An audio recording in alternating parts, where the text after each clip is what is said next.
All right, let's speak now to Christopher Bruce, who's live for us in Washington, D.C. He's a political strategist and civil rights advocate. Welcome to the programme.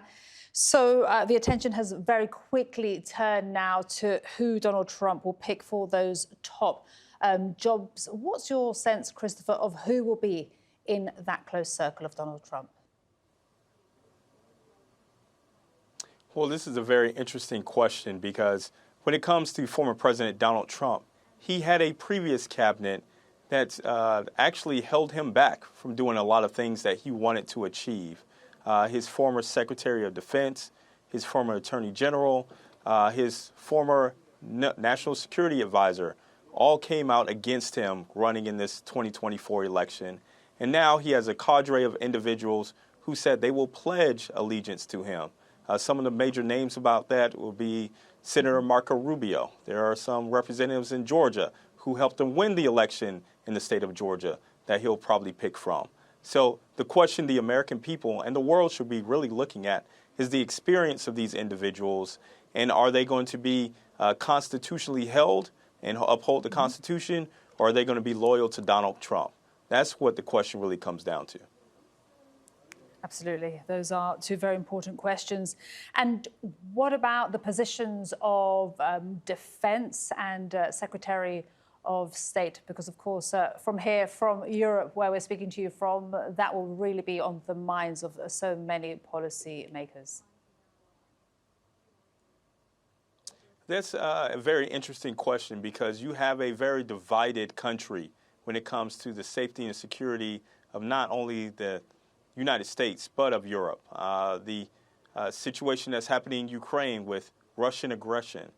He seems to be siding with Russia on this and have said that Ukraine needs to secede land within it. There's not many United States generals who will actually agree with him, but I'm sure he'll be able to find one. And as far as our Secretary of State goes, well, there are people that he can actually pick from, but when it comes down to the nation's security, we're looking at the North Atlantic Treaty Alliance with NATO.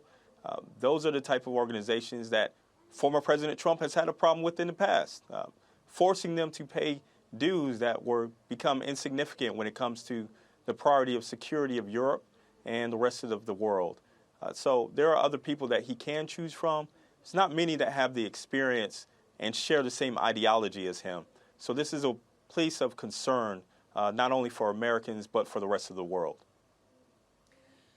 And Christopher, just in general, what do you think is going to be the global impact of Trump 2.0? Because that really is what so many of the media have been focusing on here in the UK and across Europe. I want to be perfectly clear about this. No one knows. And the reason why no one knows is because in 2016 to 2020, former President Donald Trump had a failing foreign policy. It did not seem that he was congruent on many things. He flip-flopped plenty of times on certain issues. Now he's outlined certain issues within it. We can see that he is more savvy, and he is surrounding himself with other people who may not exactly be aligned with American ideals, but the American people have spoken.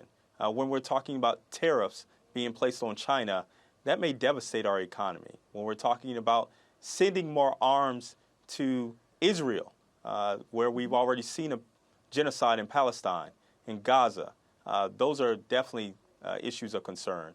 And in the other hemispheres, when we are dealing with a deportation mentality, sending people back to countries where they actually may not even belong, there are very troubling issues that the former president has actually put forth.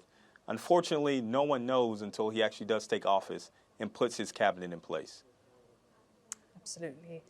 A lot of uncertainty until he puts that cabinet in place. Christopher Bruce, thank you very much indeed. Really appreciate your time and your thoughts on this programme.